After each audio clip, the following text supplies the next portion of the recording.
Hello, everyone, and welcome to Project Insights Agile webinar. The topic for today, I'm a product owner. How do I tell a better customer story?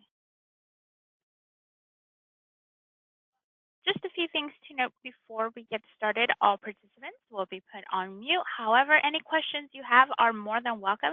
Please go ahead and use the the question box that you can find on your GoToWebinar dashboard. All of our PM and Agile training sessions are valid for 1 PDU, free of charge. However, you must be in attendance for the full session.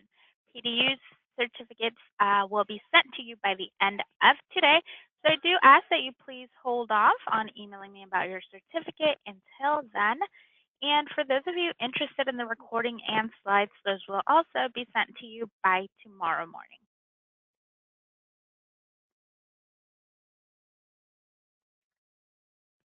My name's Denise, and I will be your moderator for today. I'm on the marketing team here at Project Insight. If you have any questions, comments, or feedback, or anything else I can help you with, please feel free to reach me at denise.rodriguez@projectinsight.com.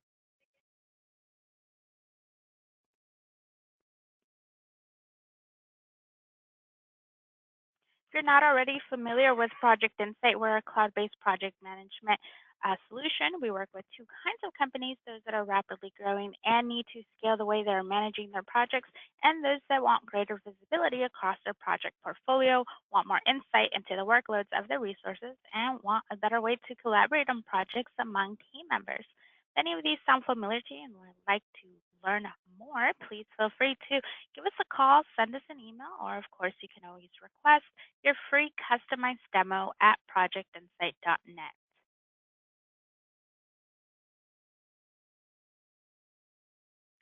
We'd like to give a very warm welcome to our presenter today, Dr. Dave Cornelius. Dr. Dave is a value delivery leader at Biorad Laboratories. He influences cross-functional teams to deliver amazing quality products to delight customers. Dr. Dave is the founder of the 5 Saturdays program that empowers high school students through agility and innovation by providing learning experiences in technology and lean business. He is also the author of the book, Transforming Your Leadership Character, the Lean Thinking and Agility Way, and the innovator of the game, Agility Leadership. Dr. Dave also produces a podcast on iTunes and Google Play titled No Share with Dr. Dave. Good morning, Dave. How are you today? Thank you so much for joining us. Well, thank you so much, Denise, for having me. I'm delighted to be here today, and welcome, audience. We look forward to sharing new knowledge and also just getting you some of your questions in. So let's begin. I assume that I have keyboard and mouse control, Denise. So let's see. Okay, it's not advancing, so I'm not sure. All right, let's see now. Here we go. Well, that's not moving on my side. Should I click? Okay, there you go. There you go. Okay, good. So the PO role represents the voice of the customer.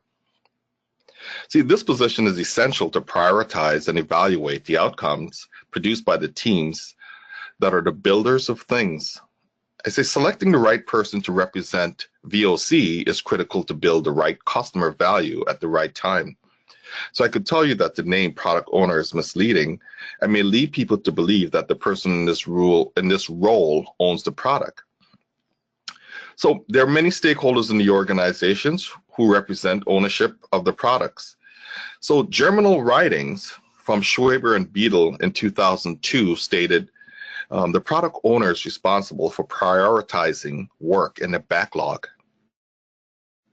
Customer demands are prioritized by the PO, but we also have architectural stuff and technical demands, and they're best served and prioritized by the architects and the software development teams.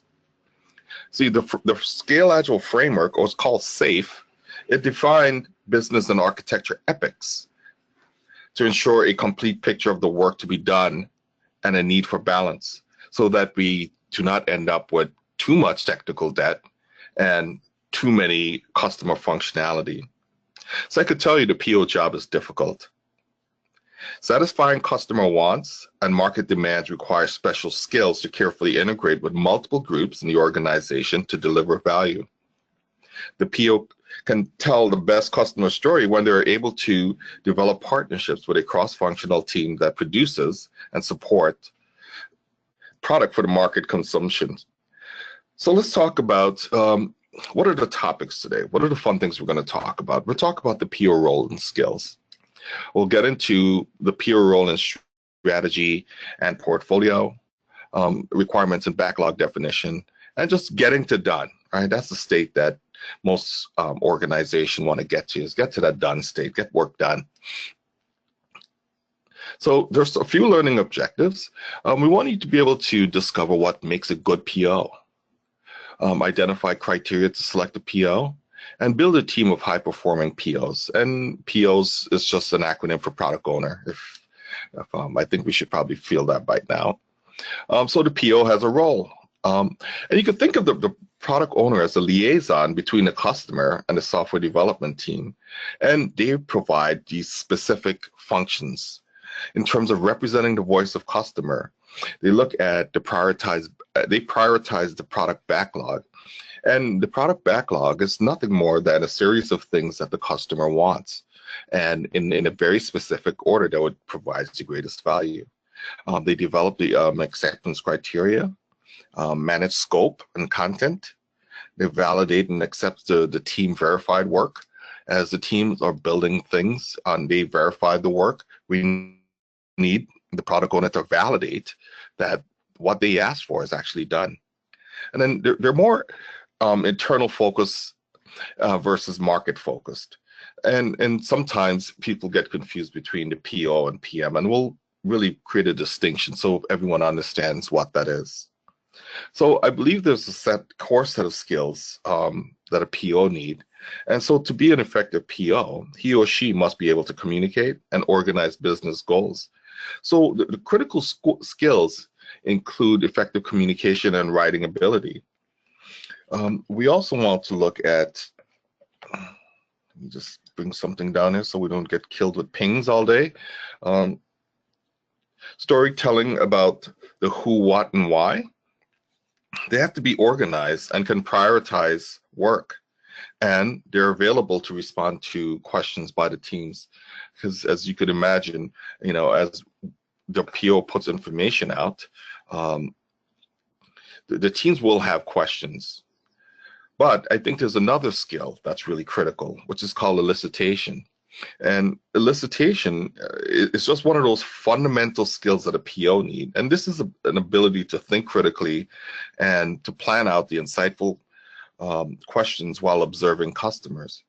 And maybe even observing the team. A few activities to help with elicitation may include brainstorming. They may use surveys and questionnaires and even workshop. And so the desired outcome for elicitation activities include, collecting the customer wants and really getting a good handle of why is it important to do certain things and in a certain order. They become active listeners as they're going through either a workshop or they're doing a brainstorming session or doing some observation. And then they always ask great open questions and just simple things of how will this specific user functionality help the organization or help you as a customer to achieve a specific job, which gives an opportunity for great feedback and great information.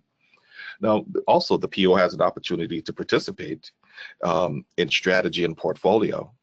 And one of the great things this is a big box that has, strategic backlog, a portfolio backlog, team backlog, and market launch. And so they play an important role in some of the portfolio activities. And so as we start to take a vision and allow that to become a tangible set of deliverables, so the PO helps to define things like business epics, which is a minimum viable product. And in duration, this takes roughly about 1 to 3 months in size of work. The other thing that they're heavily involved with is features. And features represents work that are about 1 to 2 sprints in duration, and a sprint is typically 2 weeks long. Also critical is that they build user stories, and these are just small unit of work, usually 2 to 5 days in duration. Me, I prefer 2 to 3 days. Smaller amount of work, faster feedback, give us an opportunity to inspect and adapt. But also, they also may participate with help to provide clarity around certain types of spikes. But also, it's feedback. It's really getting involved and using those elicitation skills to capture information from the customers as well. And also the rollout. In some organizations, the product owners used to participate in the rollout because you may have your own product launch or market launch team. Now, the PO as a product manager sometimes produce certain amount of challenges, right? It could be challenges. So in smaller companies, sometimes it's possible, right, for a PO to also be a product manager. But as the company becomes larger and it has a global footprint, it becomes more disruptive to the teams, and it also starts to affect quality delivery. The PO playing a dual role can also be taxing on the product owner himself. So when you think of product managers, they're more market focused. They spend most of their time outside of the building in the market trying to collect information. The product owner, on the other hand, they're more internally focused and spend a lot of their time working with the team. So the appropriate partnership is a product manager with a product owner, or product manager with 2 or 3 product owners, which gives them the ability to get outside, understand the markets, understand some of the work that's needed by the customer, and to be able to relay that at the product owner's level. Now, the product owner may have great technical skills. They may also have great elicitation and communication skills.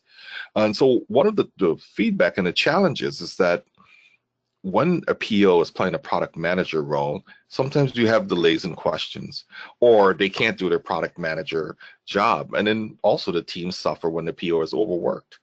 And that's just typical of just about anything that you do. If you're taxed and pulled in too many different directions, it's impossible to be focused. So the PO also have anti-patterns. And when we talk about anti-patterns, what we're talking about that they're just ineffective behaviors that do not help the team succeed. And a few that comes to mind is, the PO micromanaging daily work. I mean, who wants that in life anyway? But when you have those scenarios where you have the PO micromanaging daily work, it makes it very ineffective with teams, because we try to make teams to be as self-organizing and self-reliant as possible in the practice of agility.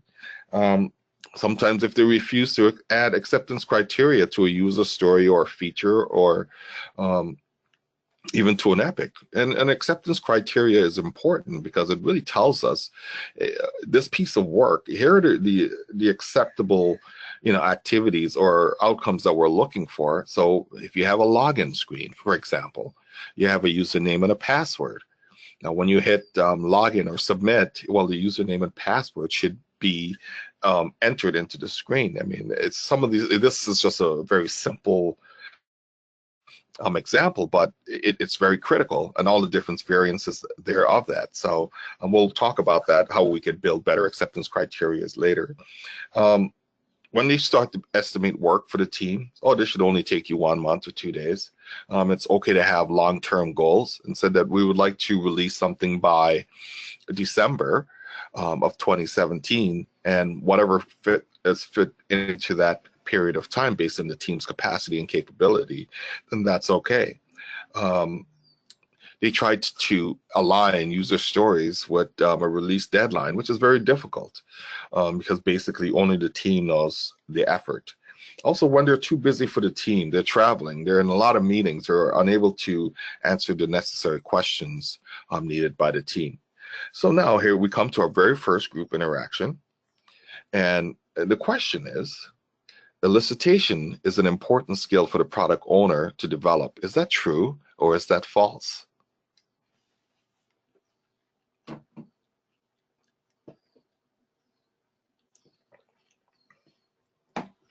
And just remember that as we speak about elicitation, we're trying to collect information from our customers. We're trying to collect information from the markets. We try to understand their wants and the why. And it's really important to ensure that they ask open questions and they become active listeners. So Denise, how are we polling right now?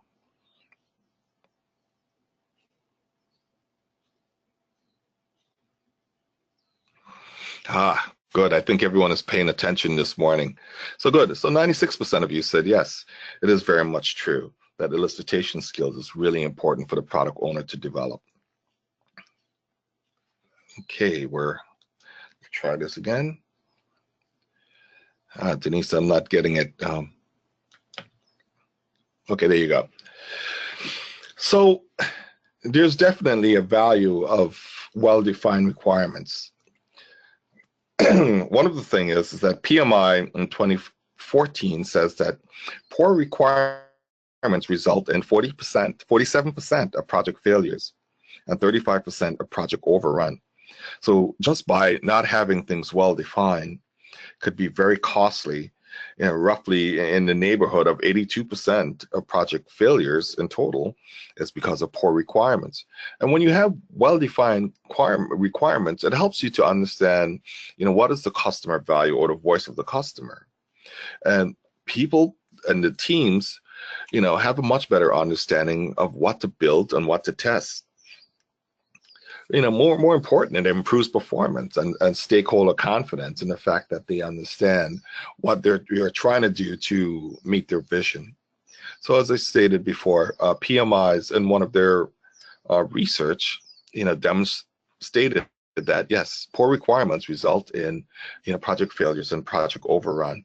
And I don't know if any of you worked in projects where things are not well defined, but it could be quite challenging if we don't get our arms around that. So that is a key component for essentially a product owner.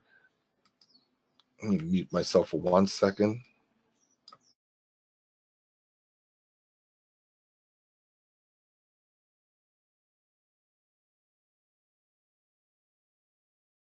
Okay, sorry about that. I need to clear my throat.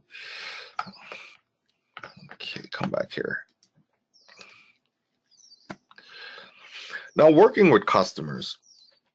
Now, it's really important to work with customers to make sure that we could collaborate and develop a high-level roadmap. And part of that is as we get better with our elicitation skills, we have the ability to really understand what the customer wants. And in the process, we understand exactly how do we provide great clarifications back to the customer. Maybe the clarification is on capabilities after speaking with the technical team to say, hey, yes, I understand that you want that feature now or that capability now, but given where we are, in our cycle of development, it may take a little longer than anticipated. We want to make sure that when you work with customers, you bring them into the sprint review. If you're in Scrum, at the end of 2 weeks, all right, it's the end of a sprint, and there's an event or ceremony called sprint review where the customer gets to see exactly the progress of where things are. So as you can see, there's frequent feedback and frequent input into this process. I said we also need to be open to accept changes to backlog items. It's not fixed, and it's we inspect and adapt in this practice. So it's okay for a customer to come in and say, hey, we changed our mind. We'd like to do something a little bit differently, and we could get that into our backlog, just as long as the work hasn't started yet. If the work is started, we'd like to finish the work for the sprint, then come back and make adjustments because it's only 2 weeks. The also thing that when you're working with customers is do not promise a release date. And, like I said, you could establish milestone. I said, well, this is a milestone of what we're targeting. But to say that sometimes things must be done it makes it very difficult at times. So the work of the product owner is to define the backlog. And we know the backlog are dynamic and they change with market conditions. They're not static.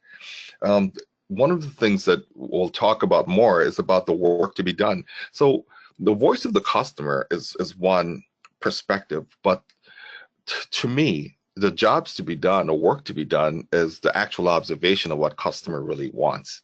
And this is a concept that was put forth by Clayton Christensen, who wrote the book, The Innovator's DNA. And so I thought that was a very interesting concept of jobs to be done versus voice to customer. In defining the backlog, in partnership with architects, it helps to define both business and technical business needs. And in those description, there's a description of the work to be done. There's some estimate, there's some business value that's also defined, which is done in collaboration with others. Now, all of this is refined through the collaboration with the team, working with the team to actually understand more about implementation. And just to let you know, it's just not a requirement document. Some people, may want to write a book about it, but it has a very simple format. And as we look at that format, it's a simple format that says this is a user story format, and it describes who, what, and why. It says, as a type of user, I want some tasks completed so that I may achieve some value, goal, or benefit. It's really just a simple language like that. If you were a panelist, participating in this agile webinar, you may say, as a panelist, I want go-to meeting to work flawlessly so that I may deliver a great message to the participant. And so the great value of using something as simple as this to start to describe the wants, it's just a great consistent format for the customer, and we understand the wants and the why. And also, that just really helps to create an agreement between the customer and the product teams, that we have a great understanding of what that looks like.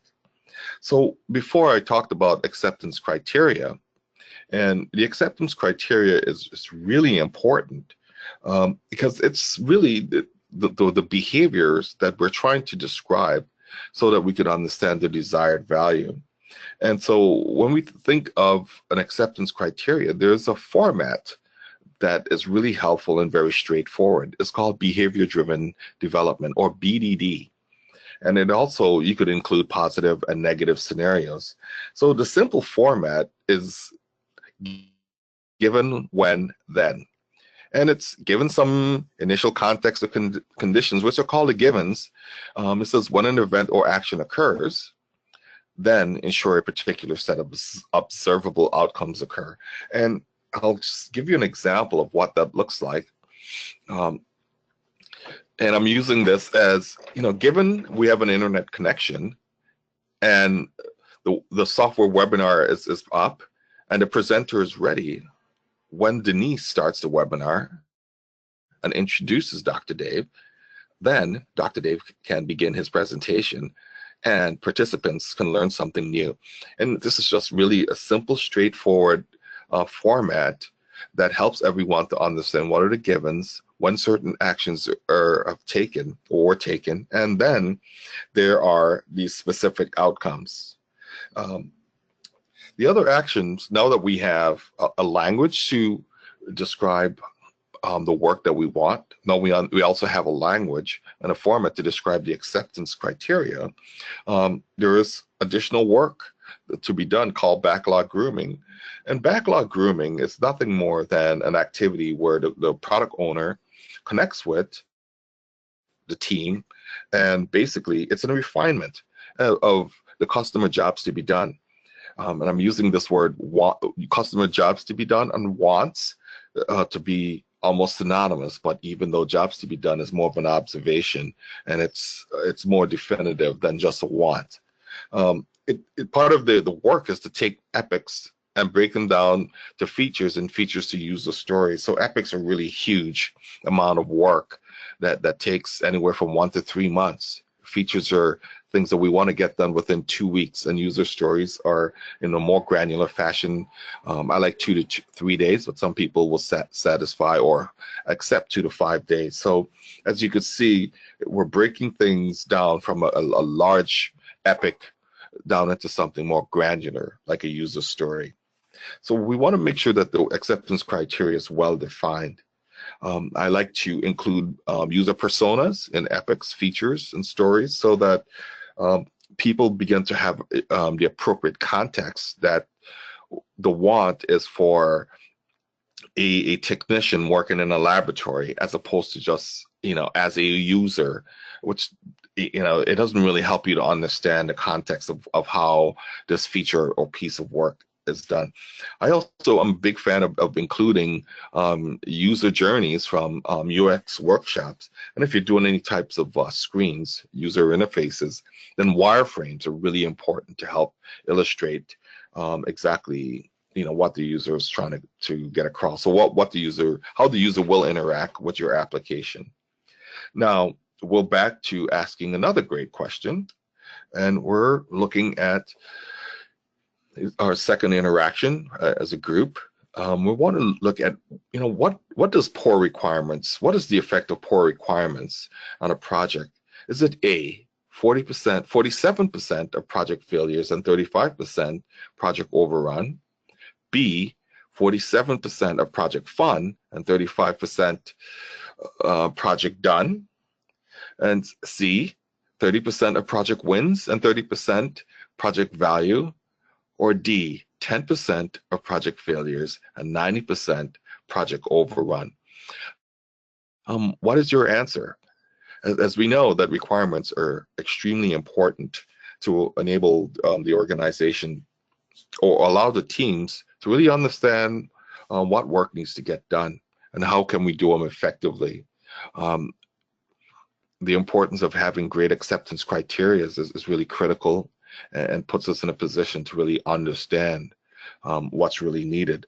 But as we look back too, there are additional things that we've described in terms of having user journeys from user experience workshops and wireframes. So those are also critical elements to ensure that we have the right requirements so that we can be successful. So what's the response, Denise? How are the teams doing? Awesome, awesome, awesome. Yes, A, 96% for sure. That is the right answer. Now, there's another set of activities that take place. I guess I'm just waiting for either the screen to catch up or, yeah, there you go. Integration with teams. So one of the big job that's done by a product owner is to spend a fair amount of time integrating with different teams. So one of the teams that's critical at the very early part of the project or engagement is to have a user experience, user interface design team. And they're really heavily vested in the user journey and to establish wireframes. And you may say, well, why is that really important? Well, there's nothing more important than to be present, observing a customer, look at how they interact with your system, also to be able to get a pulse of how they feel about your system, because it's also emotional and not just a physical aspect. And so to also make sure that we have wireframes. So there's a team that spends lots of time doing this work, and it's really critical in today's market. As competition grows, we have to be a bit more targeted in our approach. The second group is the architects. The architects generally produce some architectural epics, which end up in the product backlog. And this helps us to define our technology solution and how technology would really affect the software or products that we're developing. Also, the development team, the people who are responsible for building software. We have product marketing, which is they're often more marketing focused. They're involved with more product launches. They're involved with doing certain level of strategies about what they will call upstream where that's more strategies or downstream, where they're more involved with, tapping into the market and understanding what's going on there. But also operation support. In there, this is where when you get your software launch or system launch into production, or you have it out in a SaaS offering, this is where you're going to have incidents. We don't build perfect software, so you need operation support who will notify you when the systems are down. It helps us to measure areas that we need to improve. And it also represents a very important voice of customer, because this is where most of the complaints are. And this is where additional innovation can take place as well. But also customer support, they also get a lot of calls and a lot of different notification. And this is just a source of items that we could fix, an opportunity, what I call opportunities for improvements. Now, let's talk about the challenges of being a PO or product owner. One thing that's a real challenge is that, the voice of the customer is not always the jobs to be done. And I say this because you may ask a customer, so what's your what are the things that you want from our system? And they may give you something as generic. Could you make this more red? Well, that's really not a jobs to be done. That's just an attribute of the system. And what would be better is for the PO, working with the product manager, working with the UX UI team to really understand the customer jobs to be done. What would give them the greatest value in the practice of integrating with your system. It's also just trying to transform customer wants into tangible deliverables. It's not easy to do that, and sometimes it takes lots of work to be able to take what the customer is trying to describe to you, or the market is describing to you, and make that a tangible deliverables. And that's why it's really critical for the product owner to connect with many people in the organization. It's really looking also the ability to articulate priorities and trade-offs.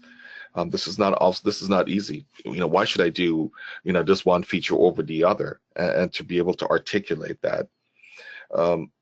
Sometimes we have product owners that have too many products and not available to the team, and we know that certainly hurts productivity and quality. Also, it's when there are questions that are put out there by the team, and they said, "Oh, we're finished with all this work," and then this work is sitting there in a state that needs to get to done, and we're still waiting for the product owner to give feedback. And that also goes with when product owners are overworked and they don't have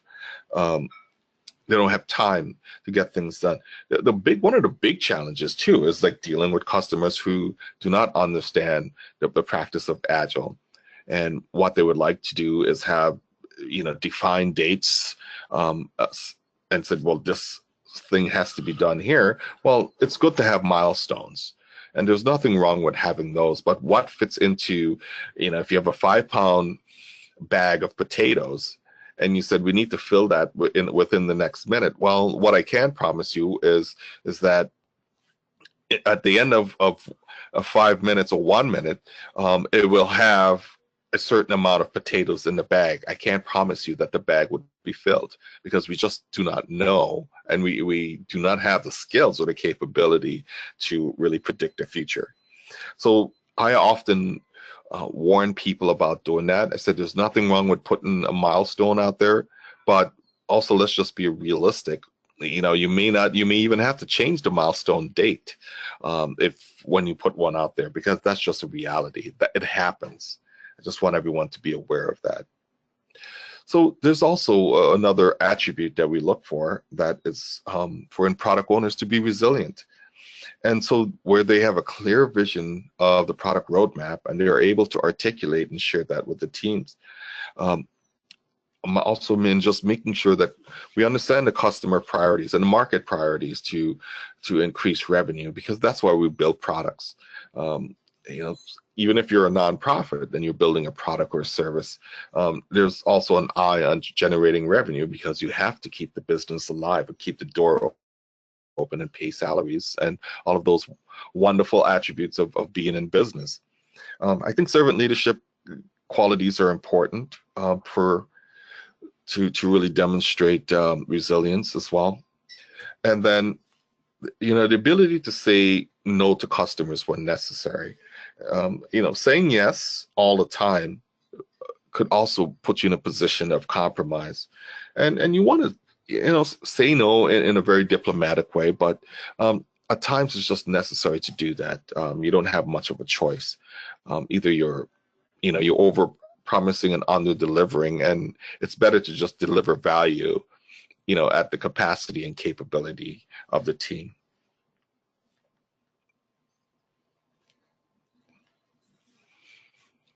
I said measure for outcomes and not outputs. And the reason I say that is that I like to see finished features.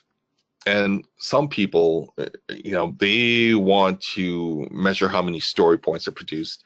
To me, story points is a relative sizing tool. And,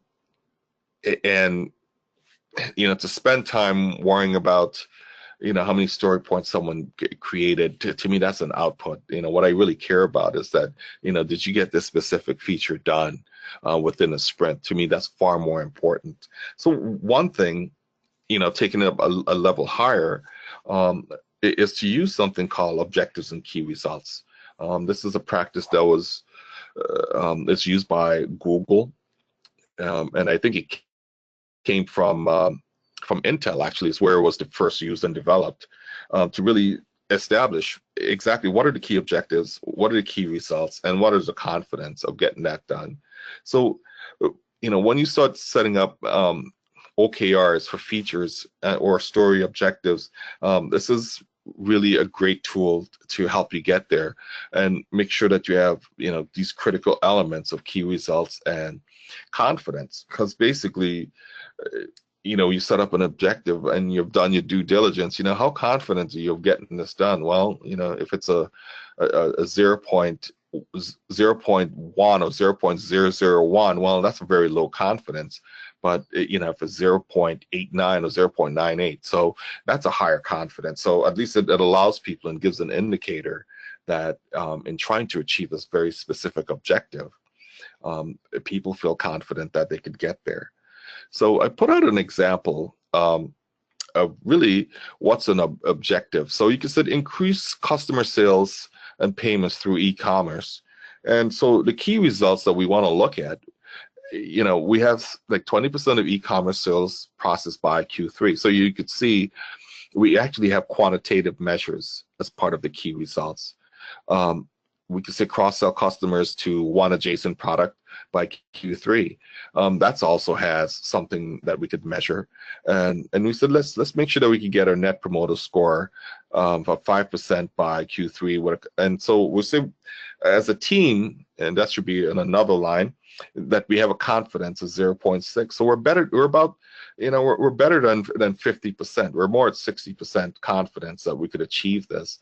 A net promoter score is nothing more than people's response emotionally or connectedly to your product itself. This is how well they feel about it. They go and they tell their friends, their girlfriends, their wives, their co-workers, hey, I just used this great product. I think you should check it out.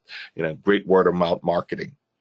Now, I say that one of the things that the thing that I want to talk about is that to get the best customer story, and this is not a user story, but this is a general best customer story. I think that as a product owner, that they understand priority, and that's communicated and understood by customers and understood by team members who are building a product.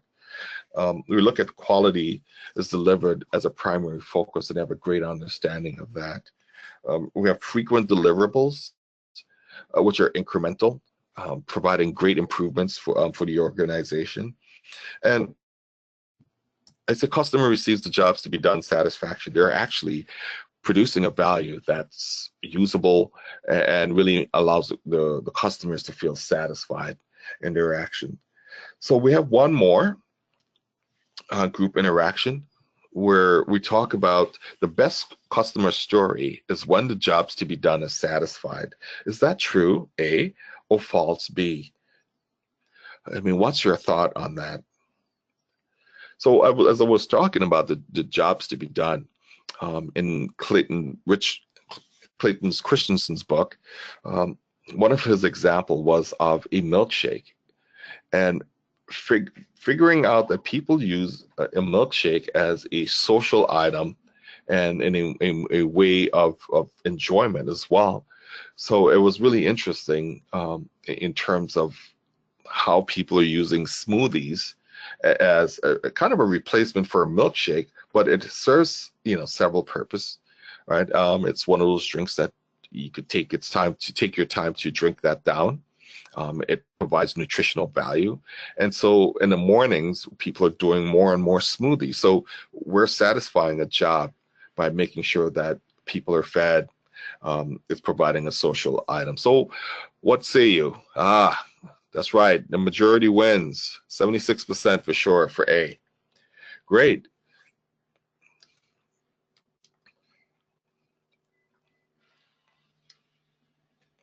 Just waiting for a system to catch up here with me. Okay. So in summary, we said the PO, product owner, represents the customer's priorities. They share the product roadmap with the organization, with the teams, making sure everyone understand when things or what is these high-level objectives and goals that we're trying to achieve. They provide clarity around epics and features and stories, and also helps to remove constraints from the product to really reduce any type of impediments so that we could be successful in the process. And that really wraps up this presentation about product ownership. And we have a few minutes to ask a few questions, and perhaps I could respond to those in a very timely manner. So Denise, any questions that the people may have right now? Yeah, so let's give them a couple minutes to type in those questions in your question box. I don't know, in the meantime, you want to go through the rest of your slides and give them some time to put their questions together? Yeah. So I just want to let everyone know that for 2017, I've finished the Agility Leadership cards, which is volume 3. We have 1 and 2 already done, so 3 is going out to the printers. You could go to agilityleadership.com, and we could start taking orders now. Something that you could use as a tool for learning, as a tool for interaction. You could use them now for if you're doing planning poker or any type of those social activities. So go and check that out, agilityleadership.com. Knowledge share is where a lot of our knowledge comes from, and where we share back even this presentation. We go out there and blog about it, make sure that we add additional information. Even some of the questions that are asked in this presentation is probably even elaborated more there as well. knowledgeshare.org. The book that we have right out is called Transforming Your Leadership Character, The Lean Thinking and Agility Way. That's out on Amazon, and you could get that as a Kindle. You could get it as an audiobook or also as a printed book.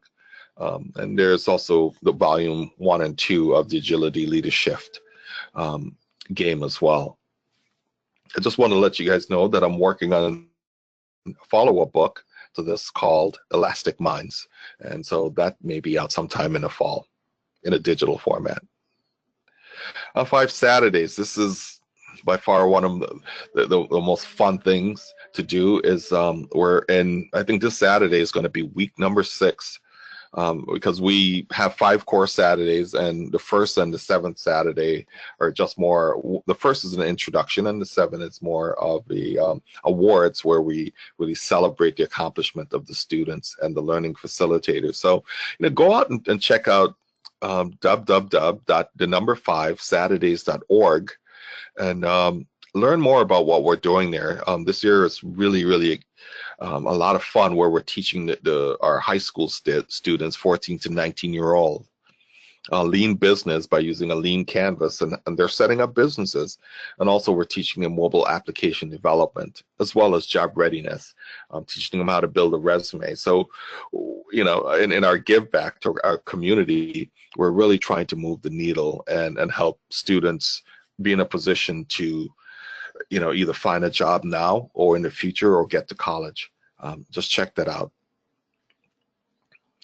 And I have a podcast where I interview several people. At least once a month, I will have a topic posted where we have different conversations about different business things. We talk to industry experts about different topics, things that they're very much passionate about. You would also find it on grokshare.com, and as well as Knowledge Share with Dr. Dave on iTunes, on Google Play. You have any questions, send them out to me at customercare@knowledgeshare.org, or just fire me up on Twitter. You could also blog with me at www.knowledgeshare.org. Coming up next month, so we're talking about the next role or the next group of people who participate in the Scrum deliverable, the Scrum teams. And so we're talking about Scrum Masters and how they facilitate team engagement for success. So Denise, how are we doing with questions so far? They are coming right in. So let's start with our first question. How many projects do you recommend POs be responsible for? I would say no more than 2. And even though some people may stretch them out, and yeah, because to me, once you start getting beyond 2 to 3 projects, things become really squirrely, right? I mean, that means you have 2 to 3 teams to deal with. There's a lot of questions to answer. It becomes a very difficult action or activities for the product owner to do more than 2 to 3. To me, 3 is like the max that a product owner should have. I know I still see some people have more than that, and it's really difficult to really stay abreast and keep up. So that would be my recommendation. Great, thank you. Next question, how do you handle conflict between the customer lack of technical knowledge on the end of the product and the product owner's technical knowledge? Well, first and foremost, the product owner should not really have a technical discussion with the customer. Right? I mean, first and foremost, they're talking about jobs to be done. They're talking about the customer wants. If there is a technical discussion, then the product owner should bring in an architect or a senior person on their technical team to help bridge that gap.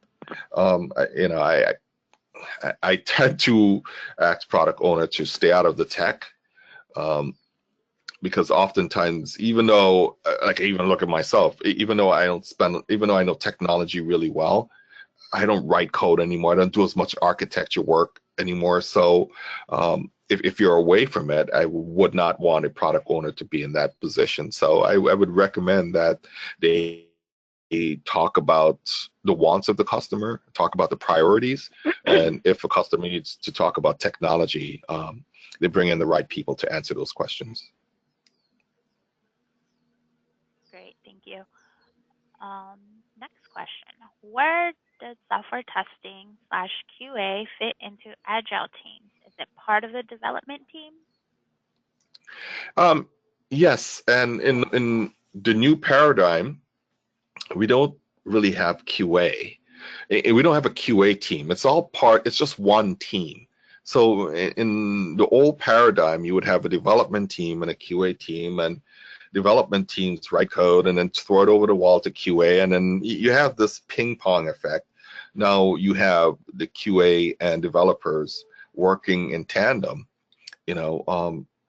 looking at what needs to be built up front, defining the different test requirements or test plans based on the actual acceptance criteria that's defined by a user story. So you have an integrated environment versus these 2 silos that exist still today in a lot of companies.